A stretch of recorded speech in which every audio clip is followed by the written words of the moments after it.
There's a scene in The Big Lebowski, starring Jeff Bridges, which I think is really important. And it's the really sad scene where they're by the fire, and the older Lebowski asks the dude, "What is it that makes a man?" And they kind of go on, and he does a J, and it's all kind of funny. And there's a ransom note, and reads the ransom note, and it kind of moves the story along. But I find it interesting because I think there's a whole subtext to the movie, The Big Lebowski, that's all about the nature of like manhood or masculinity, and how like the best masculinity is a sort of present masculinity that's free of the chains and the parameters of patriarchy.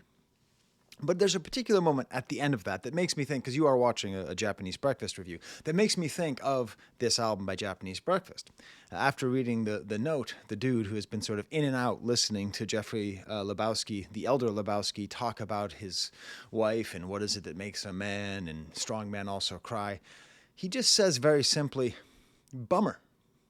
To which the older Lebowski says, "Huh? That's a bummer. That's a bummer, man. It's a bummer." And that's how I feel about this album. I feel that scene. I feel it's a bummer. It's a great bummer. It's a great album. But I feel that it's a bummer. And that's the word that keeps on coming back. It's a bummer, man. I think it's a bummer. I think it's about sadness. And I also think it's about men. And it's about disappointing men. And I think it's about the impact that disappointing men can have on a woman's life as she grows up and tries to create relationships with other men. I think it's about depression. I think it's about all of these things. And I'm going to say one more thing. I'm happy that it's about all these sad things. I'm happy that it is for melancholy brunettes, parentheses, and sad women, and parentheses. Because bummer albums, when done well, are really good and really meaningful. And I don't know, some Tom York quote about like you should really worry when music stops being sad. That it's a sign that things are good when music is sad. I really think that in particular, based on what I've been listening to and what I've been hearing, I really think this album is a lot about a different kind of mourning. So Jubilee was this exhilarating album filled with joy, despite the fact so much of it was about the mourning of her mother, along with a book that was released around the same time, Crying in H Mart. It was this amazing trick that she was able to do of having this album that you can just put on and just party and just dance around, and the horns and the guitars. And, I saw her in concert in Rochester, New York, and it was one of the best concerts I've seen in a long time. Just an amazing performer, all this joy, and it's all about her dead mom. This album is also about mourning, but it's living mourning. It's about mourning a relationship. It's about mourning the relationship with her father. And wasn't that clear to me until I really listened to the album and started to dig a little bit deeper into it. And I think that this is, at least for me, the key to what makes this such a sad album. As far as I can tell, it is primarily about the sadness of losing your father, losing a very close relationship while living, okay? Not losing to death, and then the depression that might come along with that. So let's think about this, right? First of all, it's at the center, right? When I say it's at the center, I mean it's at the center, okay? There's 2 songs back to back on this album that are directly and explicitly about the relationship with her father. Little Girl, which is the last track on side A, and then the first track on side B is Leda. So literally, it's a 10-track album. It's a very symmetrical album. It has a kind of shape to it. It has there's sort of like echoes on either side. There's a symmetry to it. But when you read this Harper's Bazaar interview with her from a couple years ago, or article that she wrote, it's fascinating because I'm going to quote it right here. So this was, she's an amazing writer, right? So this is what she wrote. When my mother died of cancer in 2014, my father was quick to reinvent himself. Within a year, he moved to Thailand, became obsessed with scuba diving and consumer-grade underwater photography, and proposed to a Burmese woman in her mid-30s, an engagement he broke off within a year or 2. I only saw him once or twice a year on holidays, and year after year, he transformed more and more into a man I hardly recognize. First, it was the bright red ruby stud the size of a corn kernel in his left ear. Then came the large tattoo on his bicep, had his eye bags lifted, shed 40 pounds. He started wearing those loose muscle tees that come attached with a flimsy little hood and pre-shredded jorts. And she goes on to describe this fascination she has. She creates a burner account on Instagram to haunt her father's new wife, who's 7 years younger than she is. Okay, this just fascinating moment. It's a different kind of mourning. Okay, I don't know if you have ever mourned people who are in your life, who are alive, who are on planet Earth, and you realize you cannot get them back. It's a different kind of mourning. It's an anticipatory mourning. She even goes on to explain how it was bound up with her lifelong paranoia of the concept of yellow fever, which exacerbates my fear that my father desperately attempting to replace my Korean mother with whatever Asian vessel is most readily available. So she cuts him off, stalks the cyber wife, and then like eventually says that she forgives him. There's a sort of like vague style of forgiveness. So this is crucial, I think, and I think it's a fascinating second part, because I think you can read Jubilee as a sad celebration of life, while at the same time, this is a sort of sad bummer, man, of an album about someone who's living. Now, my wife read Crying in H Mart. I haven't read it yet. And when I told her about my little theory, she's like, well, yeah, but if you read that book, like, her dad basically had to disappear. The mom was so domineering. She basically, you know, she basically took up all the energy, and he had to basically disappear. So maybe he's trying to figure out who he is for the first time in his entire life, which actually made me think of the John and Kate +8 dad. But that's a whole nother TV show, which has nothing to do with this. But if you know, you know. I think it's actually not a bad point. A lot of stud earrings and Ed Hardy in that guy's post-divorce wardrobe. And so I don't know. This is fascinating to me because she does so much. I mean, they do, right? Japanese Breakfast, it's a band. It's a great band. I've seen them in concert, as I said. They are a band, but obviously she's the primary force behind it. There's a weird thing where the song Savage Good Boy, which is my favorite Japanese Breakfast song in the world, I don't think any woman writes about men better than she does. She writes about men's problems with a clarity and a vision that is alarming and good, right? Because, men suffer from patriarchy as well. She might as well, make an entire album dedicated to that because she's so good at explaining that. And I always felt that song Savage Good Boy was like an unintentional accompaniment to that TV show called Made for Love. Is that what it was called? Yeah, which had like this whole kind of story about like somebody who was basically forced to marry this billionaire. It ended up working out as kind of like a post-apocalyptic, toxic, possessive relationship between somebody who's very rich and somebody who's, young and pretty. This album, with the dad who's in Thailand, marrying someone who's like 27, it's crazy. That's what the current season of White Lotus is about. It's literally about Thailand. And there's literally like four characters, no, two men at least, who are married to much younger women and in Thailand. It's a whole subplot of the show about this tendency that some Western men have of essentially going and just trying to use whatever kind of imperial, leftover, white supremacist, class-based system of oppression that they can benefit from sexually.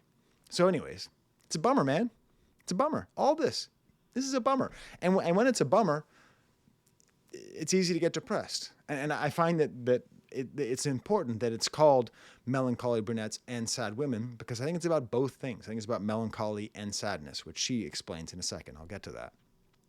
And I think that is why depression is another theme here. And again, I don't know Michelle Zauner. I don't even know how she likes to pronounce her last name. Is it Zauner? How German are we going with that last name? Zauner. I don't know. I'm pretty sure Michelle is the first name though. So like, how much do we read into it? How much do we read into these other texts? I think it's all there in the actual music itself, in the actual lyrics itself. It feels like it's somebody who's still mourning her mother, who's mourning this loss of this relationship with her father, and then she's trying to find happiness with her success and trying to find happiness with her partner, but not really able to do so, which then leads to a greater sense of depression because it's easy to be depressed when things are going poorly. When things are going well, that's when it's clear. Okay. One time, is the worst thing, not the worst thing I ever did as a father, but one of the worst things. My son was making Pop-Tarts, and he burned his hand. And he said, "Stupid Pop-Tarts." And I said, "It's not the Pop-Tart that's stupid." Now, that was not a cool thing to say, and everyone still makes fun of me for it. But, like, at a certain point, when things are bad, when you lose your job and your dog dies and all that stuff, it makes sense that you're sad. But then when you're like one of the most respected songwriters in the world, you're married to an awesome dude and everything's working out and you still feel sad, that's when it's clear it's not the Pop-Tart that's depressed, right? It's the person who's eating the Pop-Tart that's depressed. You know, you should have a good enough relationship with your kids that they never stop making fun of you for when you screw up. That's how you know you're a good parent, by the way. If you're too defensive, that's a bad sign. So, it's a bummer, man. It's this inability to love properly. And it's a very romantic album. By that, I mean, I've made a cinematic reference here. I've made a couple TV references, but it's very literary, romantic, as in the French word for novel, which is roman, Roman, Roman. That's what romantic actually means. It doesn't necessarily mean like, it means like as though it is in a novel. We got Virginia Woolf, Thomas Mann, all these interesting books. And what interests me the most about this emphasis on Thomas Mann and Virginia Woolf, and I'll get to this when I get to the actual songs, is that there's like very sort of sad works.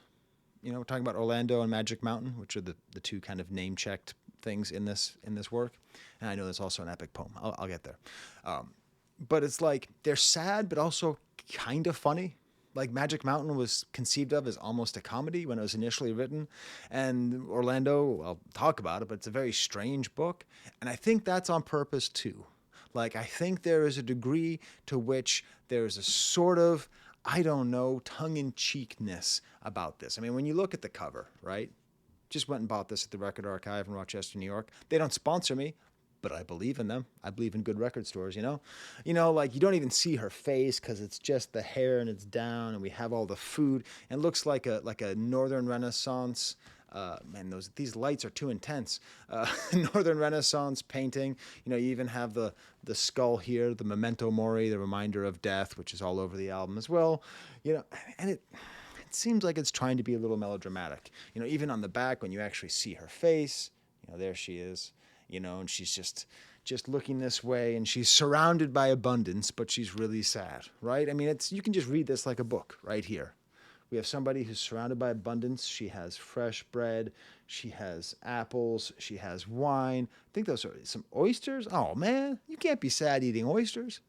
Oh, tell me your favorite kind of oysters.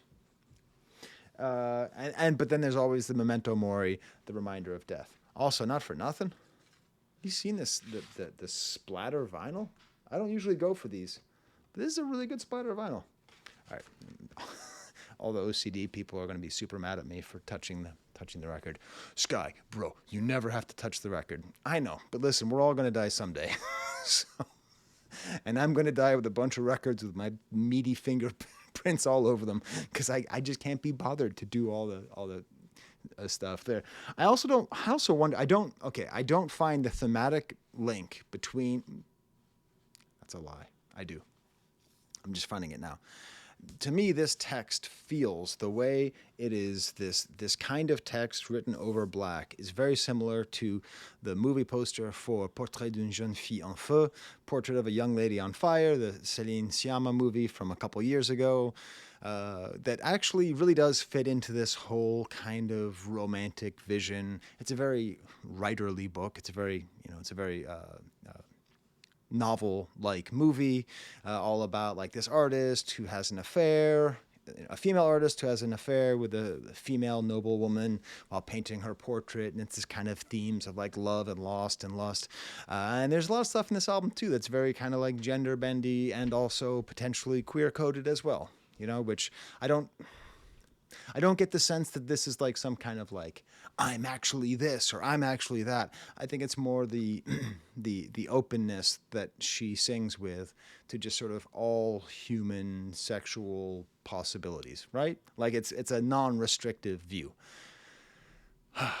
So anyways, on YouTube, because I had some time today, I've been listening to the album all day. And, I bought it because my wife is just crazy about Japanese breakfast. And I got to be honest with you all. okay?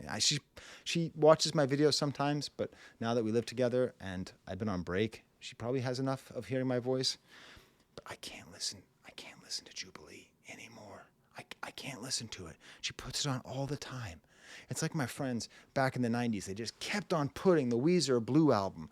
I'll take your surfboard to work. You'll take my car. Jonah's a whale. Oh my God. I mean, I love that album. It's a great album. 10 out of 10. But sometimes albums get overplayed. So I'm super happy that this new album came out. Anyway, so I've been spending a lot of time listening to the album and looking, reading articles and all that. And this is what she says on YouTube, sort of about this cover and this title. She says, I think of melancholy as a kind of anticipatory grief, one that comes from the acknowledgement of the passage of time, from the recognition of mortality, of finitude. In some way, too, I think it marks the artist's condition, constantly observing through a lens. Okay? So I think that's interesting, that this is maybe the Melancholy Brunette is her, and the sad women is maybe everybody who listens to her. You know who's a woman, right? And then she quotes Virginia Woolf, who's a very important figure. Are you afraid of Virginia Woolf? Okay, so someone is. I don't know who. Nothing thicker than a knife's blade separates happiness from melancholy. That's a Virginia Woolf quote. I wanted this album to capture the moments where the knife slips. When people want too much, they cede to temptation, they are seduced and punished. And that's where this album is. It's where that slips from happiness into melancholy. Now, all of that is to say, all right, I just described a whole bunch of stuff about this album. I've been talking, 16 minutes? You still with me? I hope so. All right? This is a great album. It deserves that. It's not an easy first listen. It's a bummer, man. It's weird because when you listen to Jubilee as many millions of times, it's like, what do you want to put on? I don't even have to ask her. It's always going to be Jubilee. It's a rush. It's a great album. But like, there's not as many hits. It's not as approachable. My friend Ted, who I'll talk about later, he's a big fan as well. And he's like, I like it, but there's like not too much memorable here. I often think of that Tom Petty song, Into the Great Wide Open. The A&R man says, I don't hear a single. I'm not sure there's a single on this album. And maybe that's because it's by Blake Mills. It's all produced by Blake Mills, who also produces Perfume Genius. This album's sort of Perfume Breakfast, in a way, has a lot of the similar kind of like dour sounds and, the pedal steel, the kind of like country adjacent. I'm sorry, I don't know what I'm doing with my collar here. But yeah, it has that like singer-songwriter feel, kind of more of a 70s feel. I think Perfume Genius, maybe it's easier to approach Perfume Genius being produced by Blake Mills because his voice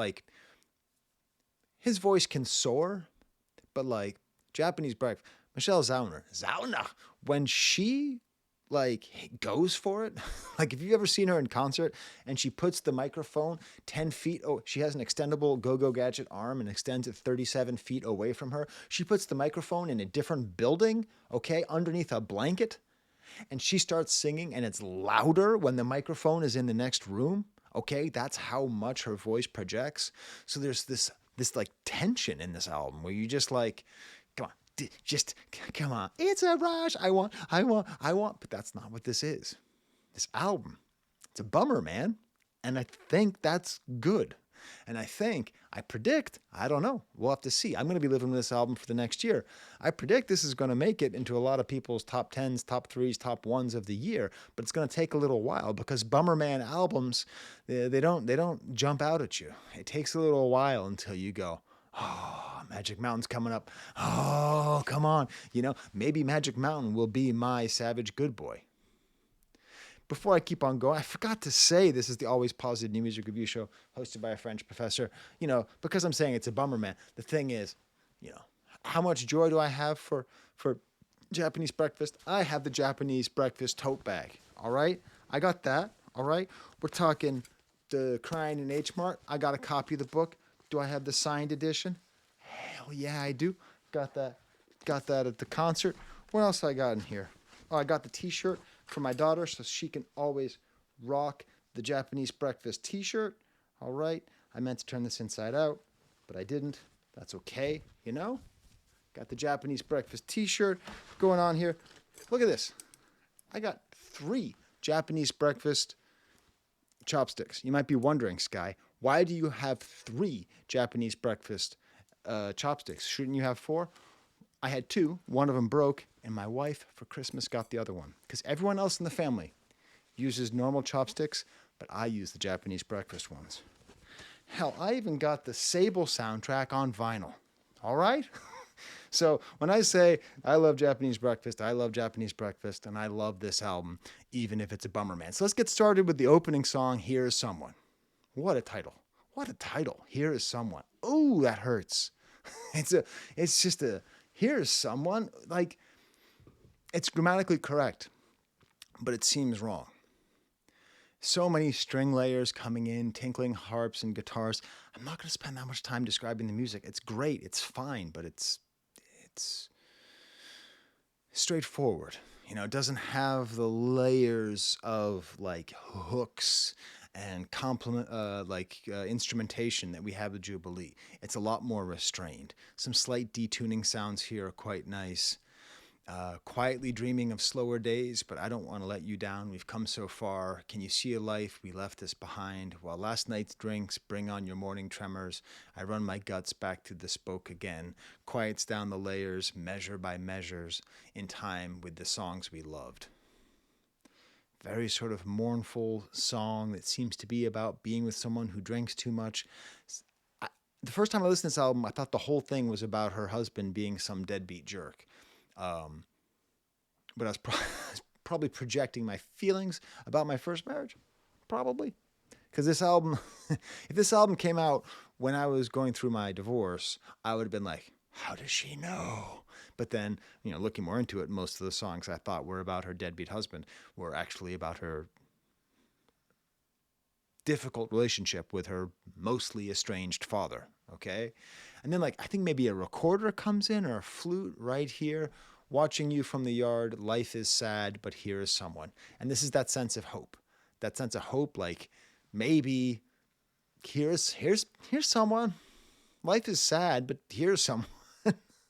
And I assume she's singing to her husband, who she will sing to later, about not wanting to be a sad person in LA. We then get to Orlando in Love, which is like this weird Western song. It makes sense why this is like the big single, because it's the most different. This gorgeous high-up voice, Orlando in Love, writes 69 cantos for melancholy brunettes and sad women. She's playing around a lot. Like, it could be that this is about like this like Renaissance canto, a series of cantos, which are like little songs, little poems. About this whole thing. I read the whole synopsis of it. It's kind of a Arthurian style legend. Not Arthurian, I'm sorry. It's like a Charlemagne era legend, kind of like the Song of Roland, and Orlando is just Roland in Italian. And I can't quite figure out, like, I can't give you the silver bullet of the literary critic guy who explains these things, because, as again, I am a French professor, so I don't know Italian stuff. And as you will see, I don't know German stuff that well either. I mean, you know, enough, but almost like Western woodblocks, almost like a little horse riding song.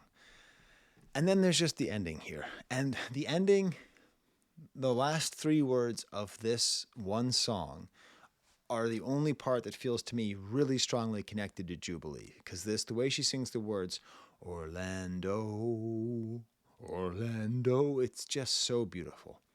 And it's another reminder why all the best operas are in Italian, not in French. Imagine redoing this with the French name. Roland, Roland. It doesn't have the same feel. And apparently, you know, this is like referencing Virginia Woolf's Orlando, a biography, which is the story about this man who lives for a period of time, and then he like goes to Turkey and he goes to sleep for 7 days and he wakes up and he's a woman, and then they live for like 300 years and have all these different relationships. And again, it's kind of a sapphic situation here, because Virginia Woolf was probably writing about how she imagined her lover's family's life being, because her lover was an aristocrat. Again, maybe going back to that kind of theme of the young girl on fire. And this is what she said in an interview. Melancholy is my innate form. I don't think my grief will ever be over, but in some ways it feels like it's come full circle. I've allowed myself to feel happiness. I've allowed myself now to just be sad about other stuff. Especially being someone in her mid-30s, sadness is not what it used to be. It's not the sort of intense heartbreak or jealousy or longing. It's a kind of pensive melancholy about time passing. It sounds like, yeah, just kind of getting older, it seems like. Honey Water is the next song. Very sweet kind of choir effect on the 12-string guitar. The drum line is just boom, ga, boom, ga, boom, ga. These opening lyrics, why can't you be faithful? Why won't you believe? They say only love can change a man, but all that changes is me. Again, this is why it was so hard for me to understand this album, because I'm like, is she singing about like her dad? Is she singing about like her husband, who I think is the guitar player in the band? At least that's what my wife told me. Or is she singing about herself? Is she the one who's not faithful? It's hard to figure out. But these lyrics just go so well, and it's like a zither in the back, and there's this great sort of gauzy, epic feeling to this entire song. I really enjoy it.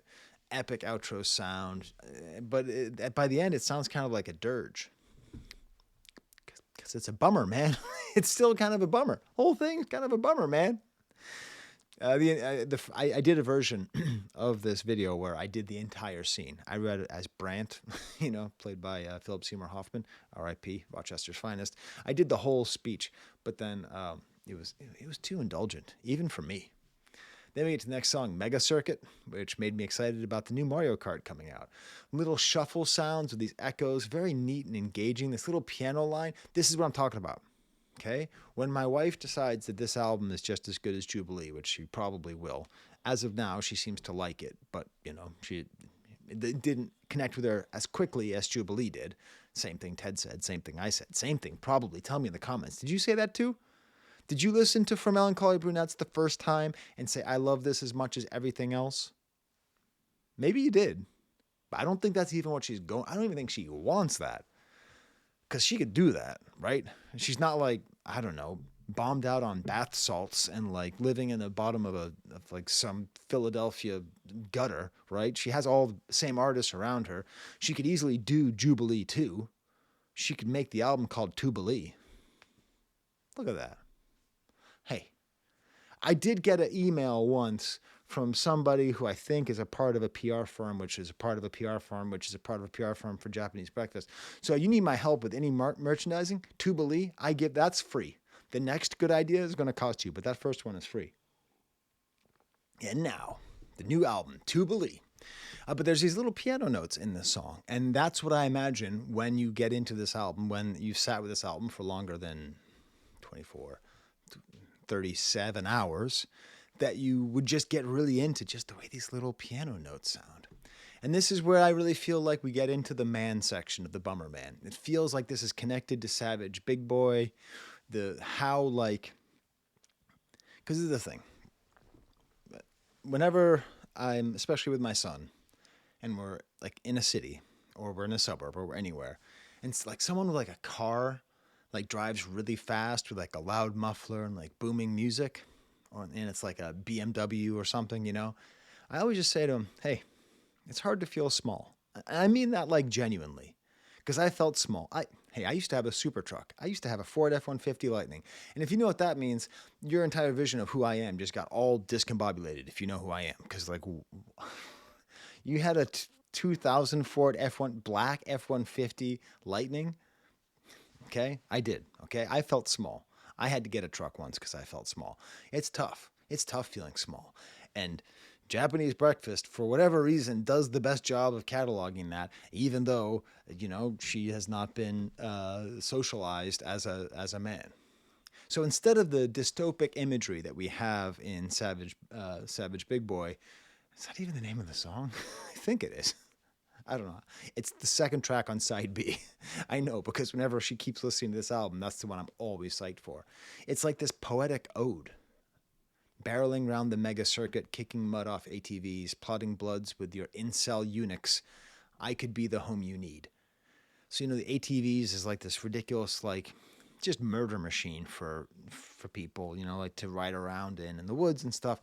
hey, if you're out there and you like ATVs and you're a big Japanese breakfast fan, that, I gotta say, the Venn diagram of ATV fans and Japanese breakfast fans. So turn this video off now if you're one of those people, because I'm gonna say something that's unpleasant. I think we're supposed to think that people who like ATVs are maybe, trying to like do some kind of performative masculinity. Being an incel eunuch. Eunuch meaning someone who's got no nuts. An incel being like an involuntary celibate. This is a great companion piece. Shooting blanks off a blacktop surface. Shooting blanks, lack of fertility. Sucked you off by the AC unit. Caught your breath while the evening steeped. Like, what's going on here? Well, I better write my baby a shuffle good, kind of infantilizing the person she's writing about, or he's going to make me suffer the way I should. Getting into a little bit of that S&M stuff that was on Jubilee, like posing in bondage, which I remember reading some interview where I was like, yeah, that's about posing in bondage. Deep in the soft hearts of young boys so pissed off and jaded, carrying dull prayers of old men, cutting holier truths. So she's got it. Right? She's got it right here. Here we have it. We have a great depiction of how I read it, the young men, okay? Young men who have no sense of place, no sense of being or belongingness, no sense of future. Those kind of men who are very easily usurped or very easily co-opted. I don't think a person can be usurped. But they can be co-opted. A person can be co-opted, can be indoctrinated into the kind of super hyper patriarchal madness of incel internet thinking. And this is what I think she's writing about. But the problem is she's too damn good of a writer that it's not that clear. It's just written in this very kind of elliptical, beautiful way. Man, I bet I'm going to love this album. Will you come back in December and see what I say about this album? Then we get to the song Little Girl. Again, we are right here in between side A and side B, right? This is the end of side A and this unsettling title. And here's what she says about this. It's from the point of view of a father who regrets the decisions he's made that's led to an estrangement with his daughter. So she's trying to write from the perspective of her father that she doesn't really forgive for sleeping with a 27-year-old, but she's trying to forgive. And I think for personal reasons, there was some interest in that perspective. I guess so. Okay? When people, quoting her again, when people grieve or go through a great loss, there are just ugly parts that come out of people when they're in survival mode. Okay? So again, we're kind of going back and forth between like forgiving and not forgiving and how do you deal with it. My parents were married for 52 years before my mom died. But, my mom died before my dad died. And I was lucky because my dad I put him on dating services, right? Like I signed him up. What did he call it? Did he call it Matchcom? I think he might have just called it Matchcom. Yeah, he had all these different things, but he was not with it. He was like, he's too old to do that. To like deal with trying to, start over again, but she's sympathetic and angry at the same time. And that's the thing, these are complex emotions. She is depicting some very complex emotions. And again, it's over very simple music. Acoustic guitar, whispering voices, kicks in so nicely with the pedal steel. Seriously?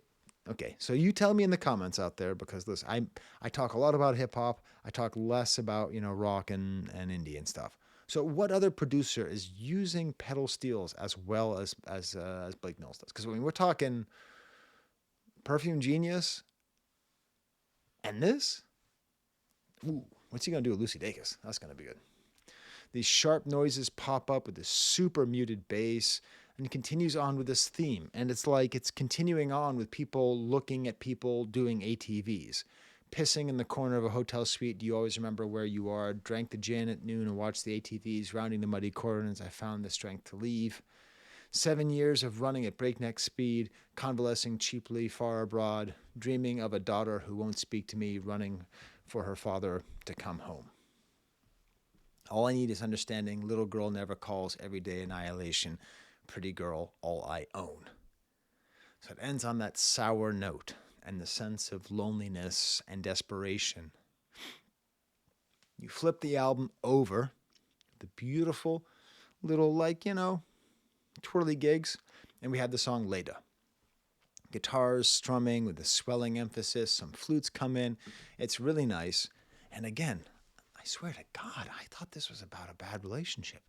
I thought this was like her performing somewhere and her husband staying home and calling him and he's drunk and maybe out somewhere, right? I thought it was something like that. But no, she explained that it's about calling her dad, who she hadn't talked to for years. And he's just like, so tell me everything. Like, that's the first thing he says is, hey, so tell me everything. And then she just gets really complicated. That some artists are really good for people in grad school. I think the best grad school artist is Billy Woods, the rap artist. Great. Intertextual stuff. He's a deep thinker. He's very clearly done some grad level work. I don't know what it is. I think Japanese Breakfast might be up there too, because she does all sorts of intertextual stuff. As Julia Kristeva taught us, where she connects different ideas and different mythos. And we've already had Virginia Woolf and all these other things. And then now here we have this idea of Leda and the swan, which is it's a very complicated myth. I mean, okay, so many of the myths are the same.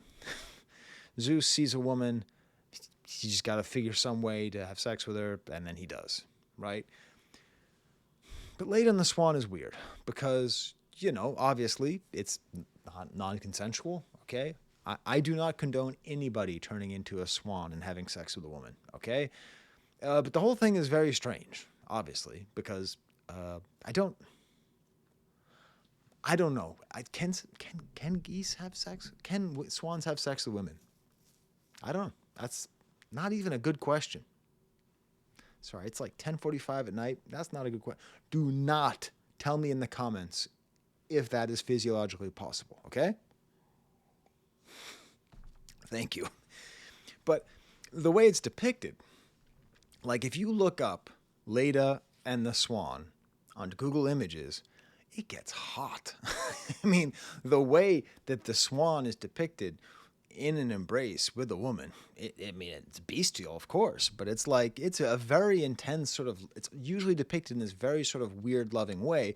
But of course, it's still non-consensual sex because it's actually Zeus, right? So, I don't know. A sculpture of Leda and the Swan, you wait and wait and wait.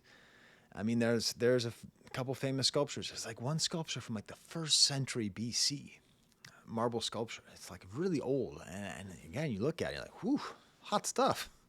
This is hot bird woman action. Anyways, I don't quite get how it all ties in. Maybe she's thinking of her father as being like this Zeus kind of figure who's running around and transforming himself. The men played to get what they want. Yeah, that's it. I think. It's a bummer, man. It's a bummer. Then we get to the song Picture Window, which this just feels like it's an outtake from Jubilee, maybe even more than just the word Orlando. It's more relatable. It's got this great pedal steel again. It builds nicely with some chicka chicka guitar. This most catchy part with all my ghosts are real. I once talked to somebody who believed in ghosts so much that when I told him I didn't believe in ghosts, he laughed at me. It's like, come on, man. That's the most ridiculous thing I've ever heard. You don't believe in ghosts? It's like, no, I'm cool with you believing that, but I'm not cool with you making fun of me for not believing that. Anyways, all about this, and it's all about this anxiety. Again, I asked my wife, because my wife is a neuroscientist and a psychologist, she's super smart, about attachment theory, and I don't understand attachment theory. But there's a thing I know called insecure attachment. And this feels kind of like that, or anxious attachment. Like she apparently feels anxiety that people around her are always going to die. And I don't have that anxiety myself, but that's the kind of anxiety I would have. It's like I don't love Star Trek, right? But I love Star Wars. Like I've spent thousands of hours of my life thinking about collecting, talking about Star Wars. So if I talk to somebody who collects Star Trek or loves Star Trek, we speak the same basic language, I don't need to know the names of all the Romulan generals to get that they do, right? So when people have certain kinds of idiosyncrasies or problems, I can relate to them. I don't have this particular kind of anxiety, but when she sings about it, I think, oh yeah, I could go for that anxiety, constantly thinking people that you love are going to die. And all of her ghosts are real. all of her ghosts are her home. So it's going in. It's a bummer, man. It's going into this whole basic idea of like the sadness and the loss as being her home. I need to say this clearly. Do you not conceive of my death at every minute, while your life just passes by? Man, is she the best? Like, seriously. Like, seriously. I mean, I love a lot of singer-songwriters, you know? I really do. But she might be the best. I mean, it's not hip-hop, right? We don't have to declare, who the greatest is right now, right? So it doesn't have to be a competition. Oh, also, Lady on the Swan, that might be a Bjork thing, too, because Bjork had the whole swan thing. Anyways, then we get to the song, as they say in Boston, Men in Bars, which is this really accomplished song, this duet with Jeff Bridges, pedal steel, catchy little melody and the piano. And, okay, get buckled in, because my friend Ted texted me. We talk like 2 or 3 times a year, best friends from high school. Man, he did not like it when I had the truck. He was like, Sky, what the hell? I used to smoke back then. I've rolled my own cigarettes, tobacco. Ugh, brother. Ugh, Jesus Christ. Anyways, it's hard feeling small, right? So Ted texted me. He lives out in LA. He texted me, why is Jeff Bridges on this album? And so I thought about it, And my first thought was, well, because Chris Christopherson is dead. Because I thought this would be perfect for Chris Christopherson. It's a kind of like warbled old voice, a kind of grizzled voice. And then I thought about it a little bit further, and I thought, what a perfect, like, this whole father theme, to have an older man sing this duet that's a lot about forgiveness. Maybe he represents not like her father, but a kind of surrogate father figure. Maybe the kind of father that she would like to have or something, right? There's a lot in here. There's a lot about sort of transmission of like sadness and longing and desire for connection. And it really feels like she's working through her relationship like with like man, like masculinity and men and the patriarchy, the same time as she's dealing with these little individual issues with her father and how it impacts relationship with her husband. And then I read that she said that this is all based on the song Ruby, Don't Take Your Love to Town by Kenny Rogers. Oh my God. Okay.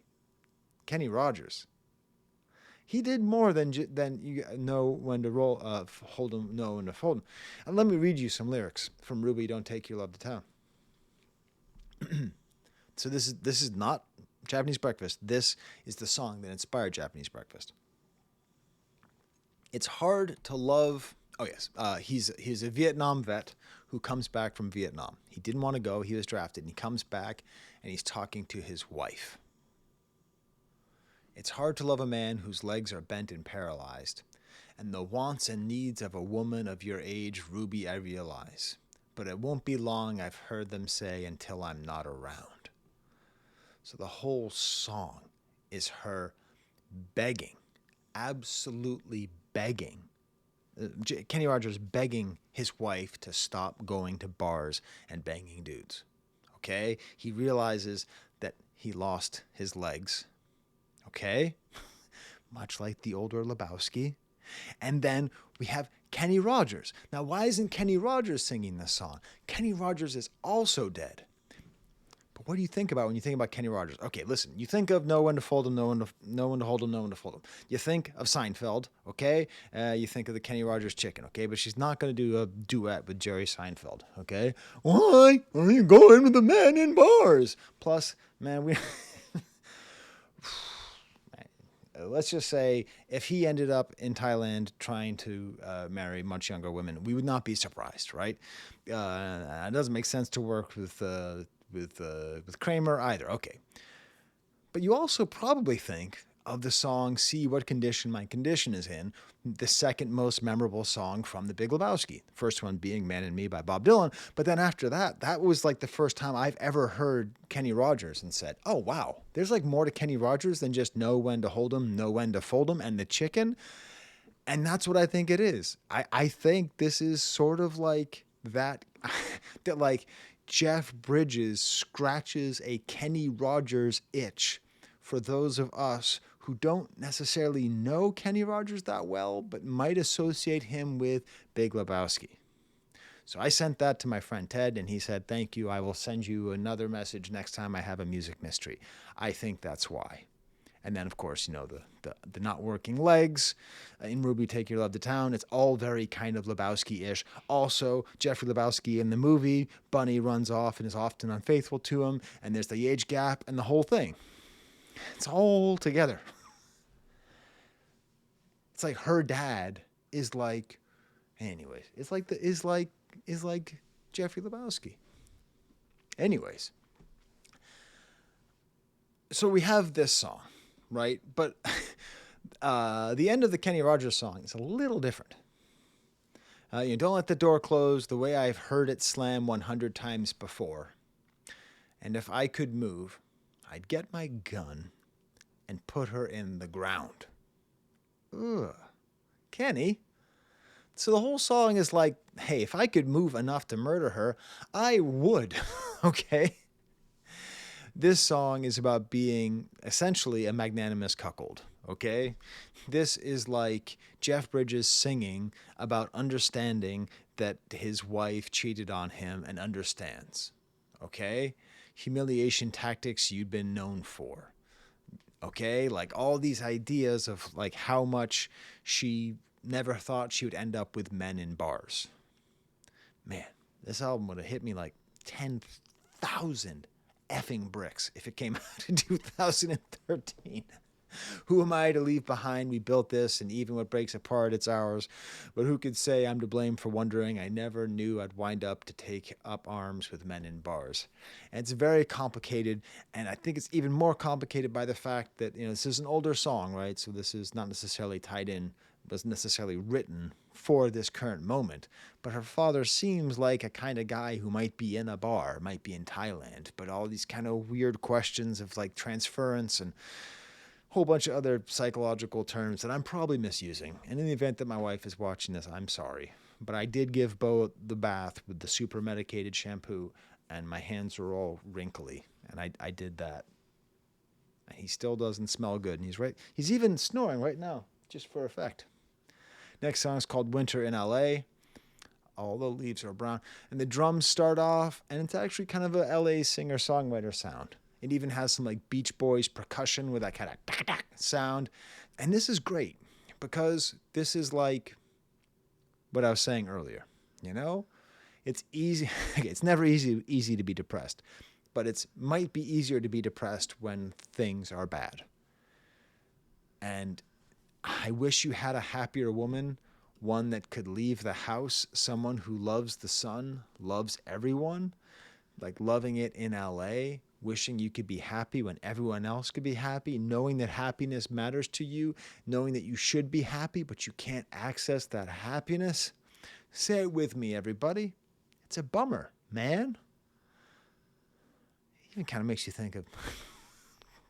I like the Big Lebowski enough that I moved to LA, and I did used to walk around in my bathrobe. It was terrible. It's terrible. I had a friend who worked at Working Title Pictures, and it was before they tore down the bowling alley, and I went there and I used the actual Jesus bowling ball as a prop. It was a very, very big deal. Then the album ends with Magic Mountain, which she claims is her favorite song off the album. Oh my God. So it's this great kind of rough acoustic guitar strum. The cello on this song. Again, this is what I'm talking about. I'm going to come back here in December and be like, I said in March this is going to end up being one of my favorite albums, and I think this cello might be the reason why. So it's funny because I saw the track list and I was like, does she mean Magic Mountain, or does she mean the Magic Mountain, right? Like, does she mean Magic Mountain as in the amusement park outside of Los Angeles? Or does she mean the book by Thomas Mann? And she means the book by Thomas Mann. Now listen, I think I probably read about 3/4 of it. I had this weird period of time in between high school and college where I took a year off to make it with my band. We didn't make it. It was before the internet, so we never even released anything. We recorded an album, never released it. And my friend Brad just got really into Thomas Mann. I don't know. He just got really into Thomas Mann. Like we weren't going to school or anything. He was working at a clothing store. I was working at Blockbuster, and he got really into Thomas Mann. So I remember reading some of this, but I've spent a lot of the day like watching essays about it. There's a really good essay from University of Chicago that talks about this book and helps me to better understand this and the whole album. And I think that this song is a key to understanding this album, not in terms of other people, because I've spent a lot of time talking about the way that Michelle Zauner is talking about other people, like how men act and how men have treated her and how she interacts with other people. This feels a lot more introspective. So the book is about this German guy. It's written by a German guy, about a German guy whose parents die. He lives in Hamburg. He's going to be a shipbuilder. So he's just like, I'm just going to dip in to Davos in Switzerland. There's a sanatorium where my cousin is getting better. I dip in. He's just going to dip in sometimes. He's just going to stay there for a couple weeks. He ends up staying there for 7 years. And this was based on Mann's life. His wife was in a sanatorium in Davos, and he just got fascinated by this idea. And this is a quote. Props to Wikipedia for having this quote. I'm not going to pretend like I didn't get some stuff from Wikipedia. Wikipedia can be good. What the character came to understand is that one must go through the deep experience of sickness and death to arrive at a higher sanity and health. Okay, you listening? You listening, Japanese breakfast fans? I'm going to say that again for you because we're now just, instead of saying Hans, the lead character, we're going to say Michelle, okay? What Michelle came to understand is that one must go through the deep experience of sickness and death to arrive at the higher sanity and health. Now, of course, the album's also filled with allegories, which I think her album is as well, about like Europe and humanism and communism. And it was right before the First World War. It was comic and morbid, just like Virginia Woolf. And it was all about when is he going to make it back to Hamburg? When is he going to make it back to Germany? When is he going to get off of this magic mountain? When is he going to return to, as they say in the book, the flatlands? Opening lyrics to the song, once the fever subsides, I'll return to the flatlands, a new man, a new man. This is the dream of the Magic Mountain. It's a weird book. It's very strange, the whole thing. It's like he's not even sick, and he goes there, and he gets sick at the place where people get better, and he's there for 7 years, and keeps on going on all these weird adventures, This gorgeous cello and these instrumental interludes with glockenspiel and arpeggiated guitar notes. It's so beautiful. Playing king, playing bride, blooming in my leisure, slipping hours left uncounted, you and me, and soon hours bury me beside you in the shadow of my mountain. It ends with this really non-bummer ending. It's kind of weird. I mean, there's burying, right? But still, it's like this idea of like getting married or playing married and having a child and blooming in leisure. The book is very dedicated to horizontal life. It's like about the importance of horizontalness, like how we just don't spend enough time horizontal. We spend too much time vertical. And that's the shadow of the mountain, So I wonder, if this like, if she's not like, and again, I'm just, who the fuck am I, right? I'm a French professor on the second to last day of spring break, sitting in his bathrobe next to a snoring dog who smells like expensive dog shampoo, okay? But it seems to me like she is envisioning this album as like this magic mountain where she is going through, how did Mon put it? Going through the deep experience of sickness and death, maybe even Jubilee, maybe even crying at H Mart, to arrive at this higher sanity and health.